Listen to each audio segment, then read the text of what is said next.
Right. మరి వరుస ప్రమాదాలు చూస్తూనే ఉన్నాము. కర్నూల్ ఘటన, తుఫాను, అలాగే మొన్న కాశీబుగ్గ ఆలయంలోని మృతుల సంఖ్య. ఈ రకంగా చూసుకుంటే ఈ నెలలోని అక్టోబర్, నవంబర్ మాసాలలోని తీవ్ర స్థాయిలో ప్రమాదాలు జరుగుతూ ఉన్నాయి. అసలు ఏం జరుగుతోంది అనేది ప్రజల్లో ఒక రకమైన ఆందోళన వ్యక్తమవుతూ ఉంది. ఎక్కడ అసలు మైనస్ ఉంది, ఎక్కడ ప్రమాదం జరగడానికి అవకాశాలు ఎక్కువ కనిపిస్తున్నాయి అన్నది కూడా ఒక సందిగ్ధమైన పరిస్థితి నెలకొన్న పరిస్థితులైతే ఇక్కడ కనిపిస్తూ ఉన్నాయి. మరి తాజాగా తీసుకుంటే ఈ రోజు ప్రొద్దున్న రంగారెడ్డి జిల్లాలో ఘోర రోడ్డు ప్రమాదం చోటు చేసుకుంది. మరి దీనిలో అనేక మంది విద్యార్థులు, ఉద్యోగాలకి వెళ్లే వాళ్ళు, కుటుంబాలు అనేక మంది ప్రయాణం చేస్తూ ఉన్నారు. మరి తెల్లవారుజామున ఈ ఘటన అయితే చోటు చేసుకున్నట్లుగా కనిపిస్తుంది. చేవెళ్ల మండలం మీర్జాగూడ సమీపంలో ఈ తీవ్ర యాక్సిడెంట్ అయితే జరిగింది. బస్సు పైన కంకర లోడు పడిపోవడంతో వెళుతున్న బస్సు పైన దాదాపు 70 మంది ప్రయాణికులు ప్రయాణిస్తున్న బస్సు పైన ఆ టిప్పర్ లారీ వెళుతోంది. ఈ లారీ ఒక్కసారి ఢీకొట్టడంతోన ఆ బస్సు ఒరిగిపోవడం, అలాగే బస్సులో ఉన్న వారి మీద పూర్తిగా కంకర లోడ్ ఏదైతే ఉంటుందో కొన్ని టన్నుల లోడ్ వాళ్ళ మీద పడిపోవడంతో పూర్తి స్థాయిలోన కంకరలో అనేక మంది ఇరుక్కుపోయిన పరిస్థితి. అలాగే దాదాపు 21 మంది ఈ ఘటన మృతి చెందినట్లుగా తెలుస్తుంది. వీరిలోని అనేక మంది లారీ డ్రైవర్ తో సహా 7 పురుషులు ఉన్నారు. దీనిలోని 7 పురుషులు కాగా 12 మంది మహిళలు, అలాగే ఒక చిన్నారి కూడా ఈ ప్రమాదంలో ఇరుక్కుని ప్రాణం పోగొట్టుకున్నట్లుగా కనిపిస్తోంది.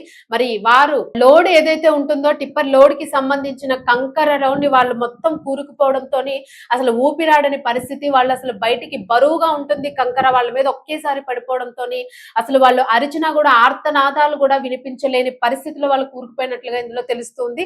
మరి జేసీబీల సాయంతోని దేహాన్ని కూడా బయటికి వెలికి తీసే ప్రయత్నం అయితే చేశారు. మరి జేసీబీతోని పూర్తిగా కంకర్ని తొలగిస్తున్న నేపథ్యంలోని కొన్ని శరీరాలకి తగిలిపోతున్న పరిస్థితి, ఆర్తనాదాలు అయితే వినిపిస్తూ ఉన్నాయి. ఒక్కొక్కరిని బయటికి తీస్తూ ఉంటే ఆర్తనాదాలు రక్షించమంటూ కూడా, కాపాడమంటూ కూడా ఆ ఆర్తనాదాలు చేస్తూ ప్రాణం విడిచిన ప్రాణాలు కూడా అనేక మంది ఉన్నాయి.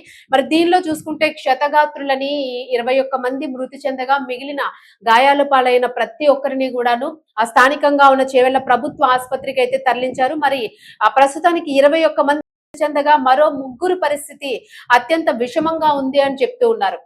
మరి ఇదే రోడ్ లోన గతంలో కూడా అనేక యాక్సిడెంట్స్ జరిగినాయి అని చెప్తూ ఉన్నారు. కంటిన్యూస్ గా రోడ్ కి సంబంధించిన వర్క్స్ జరుగుతూ ఉన్నాయి. అలాగే చెట్లతో కూడుకుపోయి ఉండడం వల్ల చెట్లతో రహదారి పూర్తిగా కనిపించిన స్థాయి ఉంటుంది ఈ రహదారి మొత్తము అని చెప్పేసి కూడా ఆరోపణలు వినిపిస్తూ ఉన్నాయి. మరి TS34 TA 6354 నెంబర్ గల ఆర్టీసీ బస్సు తాండూరు నుంచి హైదరాబాద్ కు వెళ్తోంది. వెళుతున్న నేపథ్యంలోనే తాండూరులో ఉదయం 4:40 బస్సు అయితే బయలుదేరింది తాండూరు నుంచి. అక్కడ 30 మందికి పైగా ఉద్యోగులు, కళాశాలలకు వెళ్లే వాళ్ళు అనేక మంది నిన్న ఆదివారం కావడంతో ప్రతి ఒక్కరు కూడా కొంతమంది ఇళ్లకు వెళ్లిన వాళ్ళు మళ్ళా తిరిగి ఉద్యోగాలకు వచ్చేందుకు, అలాగే స్కూల్స్, కాలేజెస్ కి దూరం నుంచి వస్తున్న వారు ప్రతి ఒక్కరు కూడా ఈ బస్సులో ఉన్న నేపథ్యం అయితే కనిపించింది. మొత్తానికి బస్సులో సుమారు 70 మంది ప్రయాణికులు ఉన్నారు. తక్కువలో తక్కువ అసలు 70 మంది ప్రయాణికులు ఉన్నారు. విద్యార్థులు హైదరాబాద్ లో పలు కళాశాలలో చదువుతూ ఉన్నట్లుగా సమాచారం. మరి సెలవు కావడంతో వాళ్ళందరూ కూడా ఇళ్లకు వెళ్లారు. ఇంటి నుంచి తిరిగి మళ్ళా కళాశాలలకి, ఉద్యోగాలకి చేరుకోవాలని వీరు రిటర్న్ జర్నీలో వస్తున్న నేపథ్యంలోనే ఈ యాక్సిడెంట్ అయితే జరిగినట్లుగా తెలుస్తోంది. మరి హైదరాబాద్ లోని ఎప్పుడు కూడా రద్దీగా ట్రాఫిక్ ఎప్పుడు రద్దీగానే ఉంటుంది. అసలు ట్రాఫిక్ లోంచి ఒక బైక్ వెళ్ళాలన్నా కూడా దాన్ని ఛేదించుకొని వెళ్ళలేని పరిస్థితి ఉంటుంది.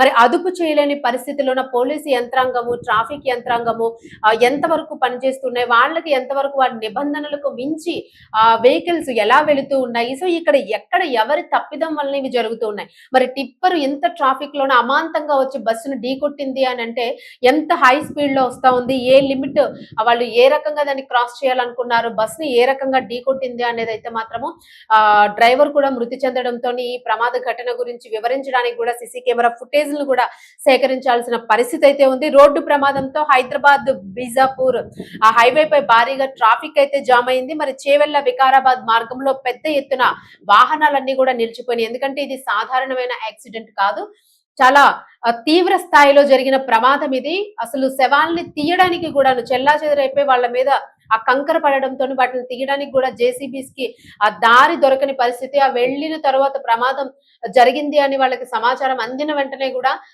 అధికారులు అప్రమత్తం అవ్వడం జరిగింది. మరి వాళ్ళకి సంబంధించి ఆ కంకర్ని మొత్తం తీయడానికి కూడా పెద్ద సంఖ్యలోన సిబ్బంది వెళ్లడం జరిగింది. సహాయక చర్యలు చేపడుతూనే ఉన్నాయి. మరి కంకర్ని తొలగించడం కాస్త కష్టతరమైన పరిస్థితి. ఎందుకంటే లోపలున్న బాడీస్ కి కూడా తగిలే ప్రమాదం ఉంటుంది కాబట్టి కాస్త ఎక్కువ టైం పట్టే ఛాన్స్ లో కూడాను కూరుకుపోయిన వాళ్ళు ఒకవేళ ప్రాణాలతో బయటపడే అవకాశం ఉన్న వాళ్ళు కూడా ప్రాణాలు పోగొట్టుకున్న పరిస్థితి అయితే కనిపించింది. మరి ఘటనా స్థలంలో ఇంకా సహాయక చర్యలు అయితే కొనసాగుతూనే ఉన్నాయి. ఇప్పటి వరకు 15 మంది ప్రయాణికులతో బస్సు కండక్టర్ రాధను పోలీసులు అయితే రక్షించడం జరిగింది. కండక్టర్ ఫిమేల్ కండక్టర్ ఉన్నారు. మరి 15 మంది ప్రయాణికులతో పాటు రాధా అనే కండక్టర్ ని కూడా ప్రస్తుతానికైతే బయటకు తీయడం జరిగింది తీవ్ర గాయాలతోని. కండక్టర్ కి కూడా తీవ్ర స్థాయిలో గాయాలు కావడంతో ఆమెను హాస్పిటల్ కి అయితే తరలించి మరి ఈ సహాయక చర్యలు జరుగుతున్న సమయంలోని చేవెళ్ల సిఐ భూపాల్ పైకి జేసీబీ ఎక్కింది అని చెప్పేసి ఒక వార్త అయితే మనకి తెలుస్తా ఉంది. మరి దీనికి సంబంధించి ఆయన ఎడమ కాలికి గాయమైందని చెప్తూ ఉన్నారు. సిఐని చేవెళ్ల ప్రభుత్వ హాస్పిటల్ కి కూడా తరలించిన పరిస్థితి ఇక్కడ కనిపిస్తుంది. ఒక రకంగా చూసుకుంటే ఇక్కడ 108 కి సంబంధించిన వాళ్ళందరూ కూడా ఇక్కడ అటెండ్ అయ్యే సహాయక చర్యలు అయితే కొనసాగిస్తూ ఉన్నారు. మరి వీళ్ళందరినీ కూడా అసలు ఒక్కొక్క విజువల్ చూస్తూ ఉంటే ఎంత బాధాకరంగా ఉంది అని అంటే అది అసలు చెప్పడానికి కూడాను అసలు మాటలు రాని పరిస్థితి ఒక్కొక్కరు కూడా వాళ్ళ చేతులు, ఒకరి కాళ్ళు, ఒకరికి తల, ఇలా ఒక్కొక్కరికి కూడాను రాళ్ల మధ్య నుంచి కనిపిస్తున్న పరిస్థితి కనిపిస్తూ ఉంది. అసలు దీన్ని ఎక్స్ప్లెయిన్ చేయడానికి కూడాను అసలు హృదయ విదారకంగా ఉన్న సిచ్యువేషన్ అయితే అక్కడ మనకు కనిపిస్తూ ఉంది. చిన్నారులు కూడా దీనిలో ఉన్నారు. అసలు వరుస ప్రమాదాలు ఎందుకు ఇలా జరుగుతున్నాయి, ఏం జరుగుతుంది అన్న ఆందోళన ప్రజల్లో రేకెత్తుతూ ఉంది. ప్రజల్లో భయాందోళన కలుగుతుంది. అయినప్పటికీ కూడాను ప్రయాణాలు చేసేవారు తప్పనిసరిగా ప్రయాణం చేయాల్సిన ఉంది కాబట్టి వాళ్ళు బస్సుల్ని ఆశ్రయిస్తున్నారు. మరి బస్సులకి కూడా ఇది ఇలాంటి ప్రమాదాలు బస్సు ప్రయాణం కూడా సురక్షితం కాదా అన్న పరిస్థితి కనిపిస్తూ ఉంది. మరి ముందు వారు సవ్యంగా వెళుతున్నప్పటికీ కూడా వెనక నుంచి గానీ పక్క నుంచి గానీ ఏదైనా వాహనం ఇట్లా గుద్దుకొని వెళ్ళిపోతే పరిస్థితి ఏంటి, మరి ఎక్కడ ట్రాఫిక్ రూల్స్ నిబంధనలు ప్రాబ్లం అవుతున్నాయా, ఎక్కడ అసలు ఇబ్బంది జరుగుతోంది అన్నదైతే మాత్రం ప్రస్తుతానికైతే సీసీ ఫుటేజ్ ని కూడా ఛేదించే ప్రయత్నంలో పోలీసులు ఉన్నారు. మరి దీనికి సంబంధించి నెక్స్ట్ ఎలాంటి అప్డేట్ వస్తుంది అనేది అయితే వెయిట్ చేయాల్సి ఉంది. మరి అప్డేట్ రాగానే ఖచ్చితంగా అప్డేట్ ఇచ్చే ప్రయత్నం అయితే చేస్తాము. నిజంగానే మృతులకైతే సంతాపం ప్రకటించాల్సిన పరిస్థితులు నెలకొంటున్నాయి. వరుస మృతుల సంఖ్య పెరుగుతూ ఉంది. మరి దీనికి సంబంధించి ప్రతి ఒక్క మృతులకి కూడా మృతి చెందిన వారికి కూడా శ్రద్ధాంజలి ఘటిస్తూ ఉన్నాము. గాయాల పాలైన వారు, తీవ్రంగా గాయాల పడ్డవారు త్వరగా కోలుకోవాలని కూడా ప్రార్థిస్తూ ఉన్నారు ప్రతి ఒక్కరు కూడా. మరి దీనికి సంబంధించి సహాయక చర్యలు కొనసాగుతూ ఉన్నాయి.